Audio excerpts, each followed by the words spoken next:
ہماری حدود ہیں, ہم ان سے آگے نہیں بڑھیں گے جو دین نے منع کر دیا ہے. یہ نتیجہ ہے اس فکر کا یا اس سوچ کا جہاں پر ہر بات میں یہ پوچھا جاتا ہے یہ کہاں سے لائے آپ, دلیل لائیے. یہ پہلے کہیں کیا تھا کہ صحابہ نے ایسا, یا رسول اللہ صلی اللہ علیہ وسلم نے فرمایا کہ ایسا, ثابت کیجئے. ثابت انہیں یہ کرنا ہے کہ کیا اس سے روکا ہے, کیا اس سے روکا ہے. دین کا اصول یہ نہیں ہے کہ جو کچھ انہوں نے کیا تھا وہ کرنے کو کہا تھا اس کے سوا کچھ نہ کرو. اصول یہ ہے کہ جن چیزوں سے روکا اللہ اور اللہ کے رسول نے اس سے رکنا لازم ہے, اس کے علاوہ باقی چیزیں مباح ہیں. یہ وسعتیں ہیں دین کی, وہ تنگیاں ہیں. جب تنگیاں ہوتی ہیں تو نقصان, ہم کیسا بھی کر رہے ہیں ان سے مطلب نہیں. وہ اگر رسول اللہ صلی اللہ علیہ وسلم پہ الزام لگا رہے ہیں استغفر اللہ پیڈوفیلیا کا, اور ایسا کہ کم عمر لڑکیوں سے جس سے دلچسپی ہوتی ہے استغفر اللہ, وہ اگر لگانے تو بدماش ہیں, جہنم میں جائیں گے. ہمیں کیا, انہوں نے تو 6 سال کی لڑکی سے شادی کی تھی, تو وہ یہ تب جہنمی ہے جو ایسا کہہ رہے ہیں.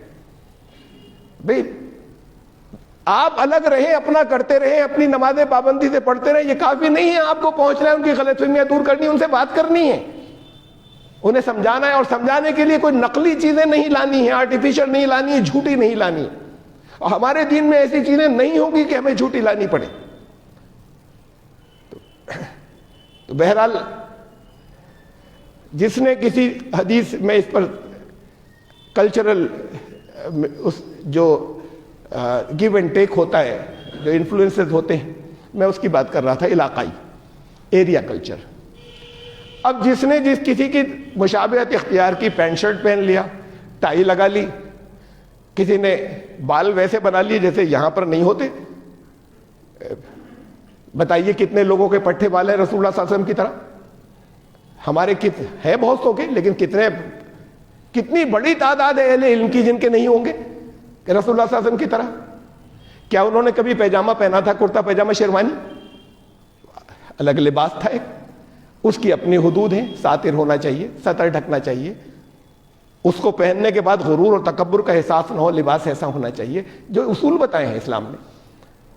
اس میں بیجا نفاست تو اچھی چیز ہے, سلیقے سے رہنا, اگر اللہ نے حیثیت دی جیسی بھی دی ہے اس کے اعتبار سے. اسراف بیجا فضول خرچی نہیں ہو, لباس ایسا ہو. تو جو لباس کی حدود تھی وہ اس کے اصول دے دیے. اب ان اصول کے اندر چاہے جو ایسا لباس, چاہے جہاں جو کوئی بھی پہنتا ہو اس کی مرضی. آپ وہاں پر گرین لینڈ کے اندر آپ یہ کرتا پاجامہ شیروانی پہنا دیں گے, مر جائیں گے. وہ اپنے یہاں کا لباس پہنیں گے, ان کے یہاں کا کلچر ہے. کسی بعض جگہ ایسا ہے کہ اتنی گرمی پڑتی کہ وہ اسے نہیں پہن سکتے, اسے پہن کے سارا جسم کے اندر چھالے پڑ جائیں گے, کھجلی ہو جائے گی. ایک کپڑا اوپر سے ایک اور کپڑا, وہ تو اتنا بھی کپڑا اتارتے ہیں, جتنا سطر ہے اتنا ڈھک لیا, یہ ضروری تھا. ہلکا سا معمولی سا بنیان نما کچھ ڈال لیا. یہ الگ الگ جگہوں کے الگ الگ ضرورتیں اور کلچر ہیں. اور پھر ضرورتوں کے علاوہ جب لوگ ملتے جلتے ہیں تو ایک دوسرے کی کوئی چیزیں اچھی نہیں ہوتی ہے لے لیتے ہیں. دین کے خلاف ہے, اصولوں کے خلاف ہے, نہیں لینی چاہیے. ہم اس کی احتیاط کریں, اس کے علاوہ اچھے انداز میں رہیں, ان کے ساتھ میں اتنا نہیں لیتے. اس لیے کہ وہ یہ بتا کر کے دیکھیں یہ کمی ہے اس کے اندر, اس وجہ سے نہیں لیتے. یہ بھی بتائیں, وعدے کریں کہ یہ کمی ہے, یہ آپ پہننے کے بعد ننگے, یہ تو ایسا تو یہ باقی کپڑے بھی اتار دو بھائی, نہیں اتار سکتے نا. تو کپڑوں کی کچھ ایک ماڈسٹی کی کچھ لمٹس ہوتی ہیں, ہم سے اسلام نے بتایا ایسے ہی رہیں گے. سمجھا کر انہیں بتا کر کہ یہ نہیں اختیار کر سکتے. مثلا میں نے ابھی نام لیا تھا ٹائی کا. ٹائی 18 سینچری کے اندر فرانس میں سب سے پہلے پہنی گئی. ہمارے یہاں یہ بہت عام بات ہے. ہمارے یہاں مولوی صاحبان کی زبان سے بہت عام ہے, اس سے عوام میں چلی کہ ٹائی پہن کے نماز نہیں ہوگی, اس لیے کہ یہ عیسائیوں کی اس کا نشان ہے. یہ حضرت عیسیٰ کو جو وہ مانتے ہیں کہ ان کو پھانسی دے دی گئی, اس کا نشان ہے. حضرت عیسیٰ کو پھانسی دی نہیں گئی. بات اس کی نہیں ہو رہی کہ ہم یہ مانتے ہیں بچا لیا گیا, بات اس کی ہو رہی ہے کہ وہ بھی نہیں مانتے پھانسی دی گئی تھی, صلیب دی گئی تھی. یہ صلیب کچھ اور ہوتی تھی, پھانسی کچھ اور ہے. پہلے صلیب ہوتی تھی, اب پھانسی آ گئی تو پھانسی لفظ چل پڑا. یہ پروٹیسٹنٹ تو کوئی مورتی بناتے نہیں ہیں. ان میں عیسائیوں میں دنیا میں زیادہ بڑی تعداد جو ہے وہ کیتھولکس کی ہے. کیتھولکس مورتیاں بناتے ہیں, حضرت عیسیٰ کی بھی بناتے ہیں. آپ دیکھ لیں وہ جو کراس ہے جگہ جگہ دیکھ لیجئے, کہیں کسی کیتھولک چرچ کے اوپر ان کا سر میں, ان کے گلے میں کچھ نہیں ملے گا آپ کو, ہاتھ پیروں میں پھیلے ہوئے ہیں لکڑی کے تختے کے اوپر, کراس کے اوپر, اور اس میں کیلیں ٹھکی ہوئی ہیں. جو طریقہ رائج تھا, سلیب تھی, اسے سلیب کہا کرتے تھے, اس میں گلے میں کچھ نہیں ہوتا تھا, وہ کیلیں ٹھوک کے لٹکا دیتے تھے ہاتھ اور پیروں کے اندر, اور کافی دن لگتے تھے, کئی 2-2 3-3 دن لگ جاتے تھے, اور کبھی اس سے بھی زیادہ لگ جاتے تھے سسک کے اس کے مرنے میں, مرنے والے کی بے ہوش ہو گیا ہے ابھی زندہ. تو یہ گلے میں پھندے کا تو تصور ہی نہیں تھا. اب چونکہ سلیب تو ذہنوں میں آ گیا پھانسی, اور پھانسی ہوتی ہے گلے, پھانسی ایسی جو آج کل چلتی ہے جس میں گلے میں پھندا ڈالا جاتا ہے, نوز. تو ان کا کہ یہ ٹائی پھر یہ چونکہ وہاں سے آئی ہے نا عیسائیوں میں سے, تو یہ ٹائی اس کی نشانی ہے. دنیا کے کسی پادری کے لباس میں ٹائی نہیں ہے. آپ دیکھ لیجئے کوئی پادری جو اپنے لباس پہنتے, وہ بھی کیتھولک پادری جو ہے ان کا اٹائر ہوتا ہے, سب سے پہلے تو ٹائی لگائیں گے وہ, اگر ان کے لباس میں ہوگا تو. دنیا کے کسی پادری کے لباس میں نہیں ہے. دنیا میں کسی پادری کو معلوم نہیں ہے کہ یہ اس کی نشانی ہے. ہمارے یہاں بہت بڑی تعداد کو معلوم ہے, کسی عیسائیوں کو نہیں معلوم ہے, پادریوں کو نہیں معلوم ہے یہ بات کہ یہ ٹائی اس کی نشانی ہے صلیب کی. ہمارے یہاں بہت بڑی تعداد کا علم والوں کے بھی اور عوام کی کو یہ معلوم ہے کہ نہیں اس کی نشانی ہے. تو یہ ایک نریشنز, اسٹوریز فرض کر لیتے ہیں, اور فرض کرنے کے بعد پھر وہ چل جاتی ہیں. ایک لباس کی جدت تھی, وہ بہت سی یہاں سے گئیں. یہ شیروانی جانتے ہیں کس کا لباس ہے؟ سب سے پہلے یہ نا مسلمانوں کا لباس ہے, ہندوستان سے ہی چلا, ہے ہندوستان کے باہر نہیں ہے کہیں, باقی دنیا میں آپ کو نہیں ملے گا. یہ راجپوتوں کا لباس ہے اوریجنل. راجپوت پرائم منسٹر وغیرہ بھی جو وی پی سنگھ ہوئے لوگ شیروانی پہنتے تھے, اوریجنل راجپوتوں کا لباس ہے.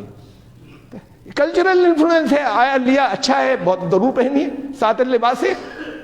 لیکن اس کے آپ جب اس کے اندر جائیں گے ڈیٹیل میں کہ سب سے پہلے کون لوگ پہنتے تھے, تو یہ راجپوت پہنتے تھے شیروانیاں.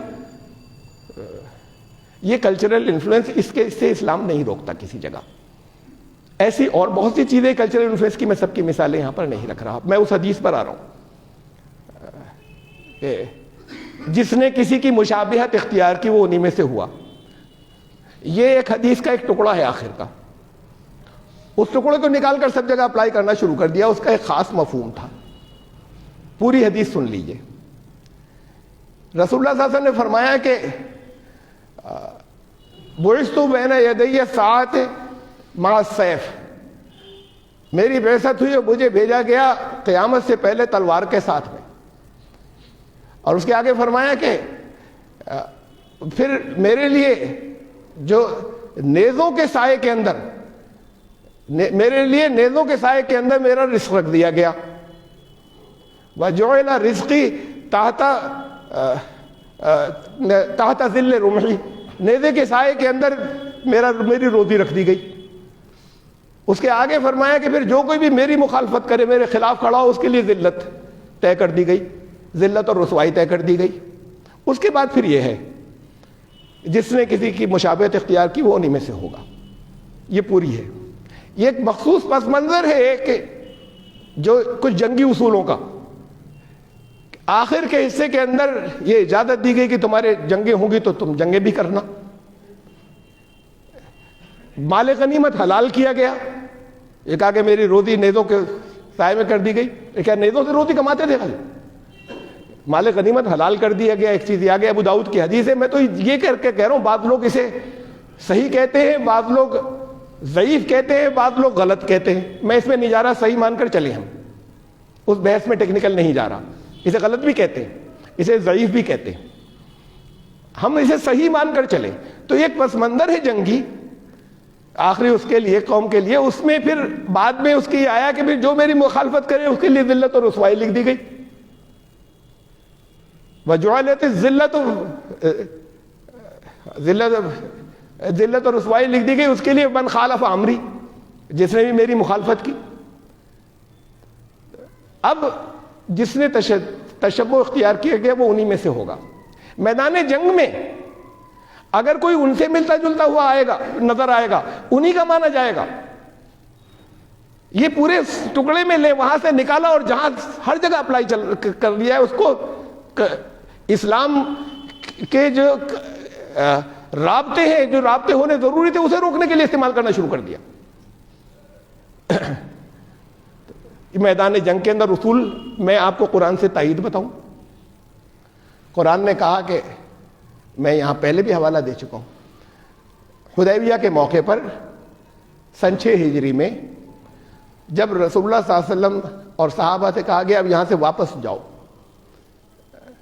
تو قرآن کے اندر وجہ بتائی کہ کیوں واپس بھیج رہے ہیں تمہیں. یہ پہلے کہا کہ اگر تم لڑتے تو فتح تمہاری ہی ہوتی, مدینہ فتح ہو جاتا, کعبہ پاک ہو جاتا, اسلامی اسٹیٹ بن جاتی. ابھی جاؤ واپس. پھر بھی اس لیے کہ کچھ کمزور, کچھ خفیہ ایمان لانے والے مکے میں پھنسے ہوئے ہیں, وہ ہے ان کی ہوں گی مجبوری کی ہجرت نہیں کر پائے.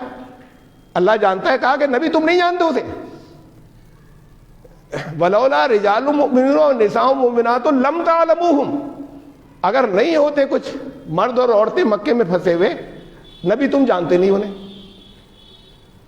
فَتُصِيبَكُم مِّنْهُم مَّعَرَّةٌ بِغَيْرِ عِلْم, تمہارے ہاتھوں تباہ ہو جاتے. ان کے ہاتھوں کیسے تباہ ہو جائیں گے؟ بستی میں جا کر تھوڑی مار رہے ہیں. ان کے ساتھ میدان جنگ میں بھی آ جاتے, ان پر تو ہاتھ اٹھاتے نہیں. ہو ایمان والے ہیں, مجبور تھے وہاں پر, ان کے ساتھ میدان جنگ میں بھی آ جاتے, تم مار دیتے انہیں ان کا سمجھ کر, ان کے جیسے ہیں وہ.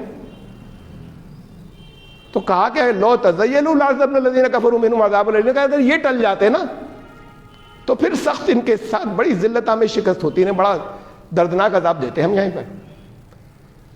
یہ تھی کہ ان سے مشابہت والی بات کو میں سمجھا رہا ہوں. قرآن نے اور جگہ کہا میدان جنگ کے ماحول میں, جنگ کے ماحول میں دوسری جگہ کہا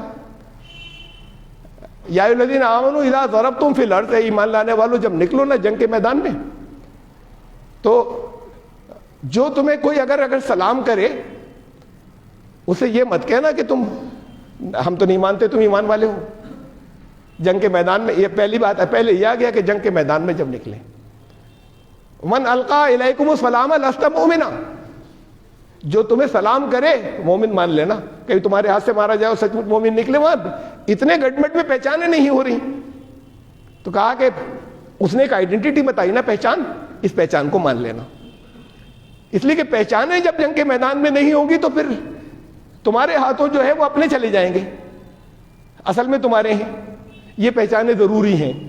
تو اس لیے جنگ کے میدان میں یہ بھی کہا ان کی جیسی مشابہت مت رکھنا, ورنہ انہی میں شمار ہو جائے گا تمہارا. وہی مانے جاؤ کہ دیکھیے قرآن کی آیتوں سے میرے اس کی تصدیق یہ ہے کہ وہ جنگ کے ماحول کے اندر یہ بات کہی گئی. اسے ہر جگہ جا کر نکال, ایک ٹکڑا نکال لیا, وہ پہلے کے حصے ہٹا کر اور سب جگہ اپلائی کرنا شروع کر دیا, اگر یہ صحیح ہو تب. تو یہ اس طریقے سے جو دین کی اصل اسپرٹ ہے اسے ویسٹ کیا جاتا ہے, ختم کیا جاتا ہے. اور ایک واقعہ سن لیجئے, حضرت عمر کے دور کا ہے. جب حضرت عمر نے جب مصر کے کیپٹل کو سراؤنڈ کر لیا, محاصرہ کر لیا, کافی دن تھے, کافی دن ہو گئے, تو اس نے اطلاع دی, جو انفارمرز تھے, انفارمرز دونوں طرف سے لگے ہوتے ہیں, انفارمرز نے اطلاع دی کہ سب لوگ اسلام قبول کرنے کو تیار ہیں یہاں پر بستی میں. وہ ان کے دلوں میں ڈر ہے, ایک اندیشے یہ ہے کہ یہ عرب کے بدو, یہ ہمارے اوپر حکومت کریں گے. ہمارے کلچر کا کیا ہوگا؟ مصر کا اپنا ایک کلچر تھا, ہمارے کلچر کا کیا ہوگا؟ وہ تو سب ختم ہو جائے گا, تباہ ہو جائے گا. یہ اپنے قبائلی لوگ ہیں. حضرت عمر کے کانوں تک جب بات پہنچی تو ایک دعوت, ایک بڑی دعوت وہاں کے خاص لوگوں کے, رئیسوں کے لیے اور وہاں کے بڑے لوگوں کے کی ایک دعوت کی, بہت بڑی. ان کو دعوت پر بلایا, انوائٹ کیا. اس میں مصری کھانے پکوائے سارے, اس میں کک جو ہیں وہ بھی بالکل مصری, اور ان کی پوشاک جو تھی وہ بھی مصری تھی. خود بھی سب نے مصری کپڑے پہنے, جو ایجپشینز تھے اس طرح کے سب نے کپڑے پہنے. ان کو وہ آداب بھی بتائے گئے کہ کس طریقے سے سرو کرتے ہیں ایجپشین, کیسے مصری لوگ کیسے سرو کرتے ہیں, مصری لوگ کیسے کسی کا استقبال کرتے ہیں. یہ سارے آداب بھی سکھائے گئے ان کو, لوگوں کو. اس کے بعد پھر وہ ایک انویٹیشن دے کر ان کو بلایا گیا. ان کی تو آنکھیں پھٹی رہ گئی کہ ہم انہیں کیا کہہ رہے تھے, یہ تو بالکل بڑے کلچرڈ لوگ ہیں ہماری طرح کے. تو حضرت عمر کھڑے ہوئے، انہوں نے ایک تقریر کی.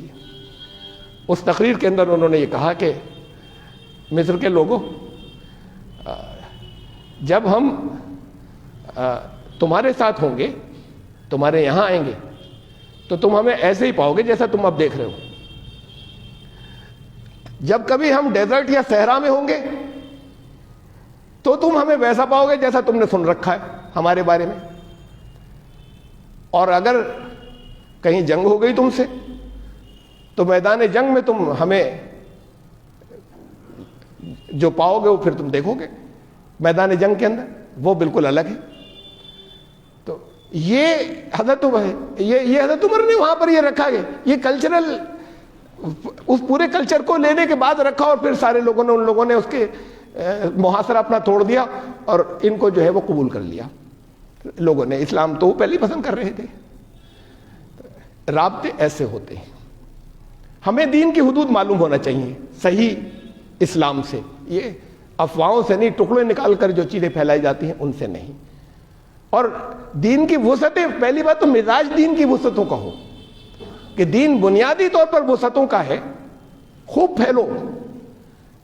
حدیں بتا دی اسے مت کراس کرنا. یہ نہیں کہا کہ یہ ساری سب طرف سے سمٹ کر چھوٹے سے کسی ٹکڑے کے اندر اپنے سمٹ کر رہ جاؤ. تو یہ جو مشابہت کی باتیں ہیں وہ مختلف انداز میں مختلف طریقے سے جو لائی جاتی ہیں. کیا تھی کن چیزوں میں، یعنی اگر ہماری شناخت ہو، پہچان ہو، ہوتی ہیں پہچانیں. اسلامی کلچر کیا ہے؟ اسلامی کلچر یہ ہے، ایک تو قرآن نے ایک آیت بہت صاف بالکل حلیے کے بارے میں بتائی، سیماہم فی وجوہہم من اثر السجود. تم ان کے ماتھوں پر، ان کی پیشانیوں پر نشان دیکھو گے سجدے کے. ایک یہ کلچر کی پہچان بتائی. اسلامی کلچر ایسا ہے کہ کچھ بھی بات نہیں کی، پہلے پہچان لیا لوگوں نے، ابھی بات بھی نہیں کی تھی، شکل دیکھی انہوں نے کہا یہ تو مسلمان ہیں. ایسے ہی پھر کلچر کے بارے میں پھر دوسری چیزیں آئیں. ناپ تول میں کمی نہیں کرو گے، مسلمان نہیں کرے گا. اوفوا الکیل والمیزان، بزنس میں گھپلے بے ایمانیاں نہیں کرے گا، جھوٹ سے بچے گا. اجتنبوا قول الزور، جھوٹ اس کی زبان سے نہیں نکلے گا. کھانا کھانے بیٹھیں گے، ساتھ میں کھانا کھائیں گے، پہلے ہاتھ دھوئیں گے، اپنے سامنے سے کھائیں گے، چھوٹے لقمے کھائیں گے، بہت بھر کر نہیں کھائیں گے، تھوڑا سا کم چھوڑ کر اٹھ جائیں گے. اگر یہ اب تو کہیں دیکھنے کو نہیں ملتا ہی، اگر یہ نظر آئے تو یہ پھر ہونا یہی چاہیے تھا پہچان کے یہ تو مسلم ہے بھی. باقی لوگ ایسے نہیں کرتے. ہمیں لوگ پہچانے جاتے ہیں، کبھی چلنے سے چال سے پہچانے جاتے ہیں. کہا درمیانی درجے کی میانہ ربی چال چلنا، ہر چیز کے اندر اپنا عدل رکھنا. جن چیزوں کو کہا کیسے تمہارے لین دین کے ہوں، تمہارے اٹھنے بیٹھنے کے آداب کیسے ہوں، مجلس میں بیٹھے ہو تو کیسے بیٹھو، تو یہ چیزیں بتائیں. یہ تھا کلچر، یہ تھی شناخت، یہ تھی پہچان. پہچان آ گئی ناموں کے اندر، ناموں کے اندر پہچان آ گئی تو ست پرکاش ہندو ہو گئے، نور الحق مسلمان ہو گئے. نور ست کو کہتے ہیں اور حق جو ہے وہ ست کو کہتے ہیں اور نور پرکاش کو کہتے ہیں. تو اگر آپ کوئی نام اپنا پشتو میں رکھ لیں، ٹرکش لینگویج کے اندر رکھ لیں، انڈونیشیا کی لینگویج کے اندر رکھ لیں جو کسی نے یہاں نہیں سنا، تب تو مسلمان ہیں. پوچھیں گے لوگ یہ کیا ہے، کہ انڈونیشیا کا ہے. اچھا ٹھیک ہے، پھر تو مسلمان ہیں. ہندی میں رکھ لیں تو ہندو ہو گئے. یہ ہندوؤں کا کیسے ہو جائے گا نام؟ انگلش میں رکھ لیا تو عیسائی ہو گئے. یہ اسلام نے تو ہی نہیں رکھا تھا، یہ شناخت رکھی ہی نہیں تھی، یہ کبھی نہیں رکھی تھی. کہا تھا کہ جن ناموں کے رسول اللہ صلی اللہ علیہ وسلم نے، اور سب کے نہیں بدلے، وہ بھی تھے بہت بڑی تعداد کے بدلنے پڑتے، ناموں کے مطلب عجیب عجیب تھے. جن کے ناموں میں شرک تھا یا بہت خراب تھے، چند لوگوں کے نام بدلے تھے. باقی وہی ابو بکر جو ہے وہ کفر میں تھے، وہی اسلام کے اندر تھے. وہی عمر کفر میں تھے، وہی اسلام کے اندر تھے. سلمان فارسی وہاں سلمان وہاں کے تھے، ایران کے، جو ان کا نام تھا وہی یہاں پر آنے کے بعد تھا. سارے لوگ وہی تھے. وہی ابو ذر جو ہیں وہ کفر میں تھے، وہی اسلام کے اندر تھے. عرب لوگ تھے تو زیادہ تر کے نام عرب تھے. کسی اور جگہ کے ہوں گے وہاں کی زبان میں نام ہوگا. یہ کلچرل ڈسٹنس رکھنے سے اگر آپ نہیں رکھیں بڑا فرق پڑ جاتا ہے، بے پناہ فرق پڑتا ہے. لوگ بہت آسانی کے ساتھ میں ہمارے یہاں پر تو ہمارے ان کے ذہن کے اندر جو وسعتیں ہیں یہاں کے ہمارے یہاں کے غیر مسلموں کے اندر وہ تو یہ ہے کہ کچھ بھی کسی بھی معاملے کے اندر کسی بھی جگہ کسی بھی معاملے کے اندر وہ تو ایک ہی گھر کے اندر 3 طرح پوجائیں کر رہے ہیں لوگ, تو آپ کی نماز سے کیوں چڑھیں گے کہ بھئی ایک یہ ایسے بھی پوجا کرتا ہے. اور یہ واقعات ہیں, میں جانتا ہوں, ایک نہیں ایک سے زیادہ کو میں ذاتی طور پر جانتا ہوں, انہیں کوئی پرابلم نہیں ہے, کلچر نہیں بدلا, نام بھی نہیں بدلا, اور وہ کہتے ہیں ٹھیک ہے تو ایسے پوجا کرتا ہے نا, ہم ایسے کرتے ہیں تو ایسے کر لے. تو یہ چیزیں جو ہے یہ پھر ان وسعتوں سے آتی ہیں جہاں پر ہم اپنی یہ تنگیاں ختم کریں. اور اس حدیث کا ایک غلط مفہوم لے لیا گیا, ایک ٹکڑا نکال کر اس کو غلط جگہوں پر اپلائی کر دیا گیا, تو یہ وسعتوں کو ختم کرتا ہے. چونکہ بہت مشہور ہے اور جگہ جگہ اس سے رکاوٹیں آتی ہیں, اس لیے میں نے خاص طور سے پھر اسلام کی وسعتوں کے اوپر بھی کچھ گفتگو کی اور اس کے بارے میں کچھ آپ کو بتایا. تو اللہ تعالیٰ آپ کے ذہن میں جو دین نے واقعی وسعتیں دی ہیں وہ پیدا کرے. ہمیں ذرا سا بھی جو چیز روکی گئی اس کے قریب نہیں جانا ہے. دین نے تو یہ کہا, جب روکا ہے تو کہا کہ تلک حدود اللہ فلا تقربوها, قریب مت جانا جب باؤنڈریز جو بتا دی گئی. یہ نہیں کہ باؤنڈری پہ کھڑے ہیں تو اندر ابھی, اس لیے کہ جو باؤنڈری پر ہوتا ہے اس کے نکلنے کا خطرہ زیادہ ہوتا ہے کہ نکل ذرا سے میں اشارے میں نکل جائے گا. تو فاصلہ رکھنا ذرا اس سے بھی, سرحدوں سے جہاں پہ جو اسلام نے بتائی ہیں. ہمیں معلوم رہے کہ سرحدیں کیا ہیں, ہر چیز میں دی ہیں, اس کے اندر ہمارے لیے بہت آزادیاں ہیں, بہت ڈسکرپشنس ہیں, اور وہ ڈسکرپشنز اور آزادیاں ہمارے دین کے لیے ضروری ہیں, ہمارے مزاج کے لیے ضروری ہیں, ہمارے رہن سہن کے لیے ضروری ہیں, اور ہمارے دین کو دوسروں تک لے جانا اور دوسروں کو سمجھانے کے لیے ضروری ہیں. تو اللہ تعالیٰ ہمیں اس کی بھی توفیق عطا فرمائے. ہمیں کھٹکنا چاہیے ان جگہوں پر اور پھر اس کی تحقیق کرنا چاہیے جہاں ایسا محسوس ہو کہ یہ تو ایک بڑا نیچرل سی چیز تھی جسے روکا جا رہا ہے. اگر کہیں ایسا محسوس ہو تو اس پر عمل نہیں کریں, پھر اس کی تحقیق ضرور کر لیں کہ کہیں کوئی کمی تو نہیں ہے, کہیں ہماری انڈرسٹینڈنگ میں, کہیں ہمارے سمجھنے میں تو غلطی نہیں ہو گئی. تو اللہ تعالیٰ فہم بھی عطا فرمائے, وسعت بھی عطا فرمائے, تاکہ آپ آگے بڑھ سکیں, آپ جا سکیں, لوگوں کی غلط فہمیاں دین کے بارے میں دور کر سکیں, جو خود ان کے نفع کے لیے جو باتیں ہیں وہ انہیں بتا سکیں, اور جو خود ان کے نقصان کی باتیں ان تک پہنچا سکیں, اور آپ کے منہ سے پھر وہ سنیں. نہیں سنتے ان کے اجنبیوں کی طرف سے جو دور دور رہنے والے ہیں, بہت محبت سے سنتے ہیں بڑے, اور فرینکلی سنتے ہیں اور ڈسکس کرتے ہیں ان سے جو ان سے کلچرل دوری نہیں رکھتے, ایسی کلچرل دوری جو ہمارے دین کی حدود کے اندر ہو. بارک اللہ لنا وکم فی القرآن العظیم انہ تعالی جواد کریم ملک.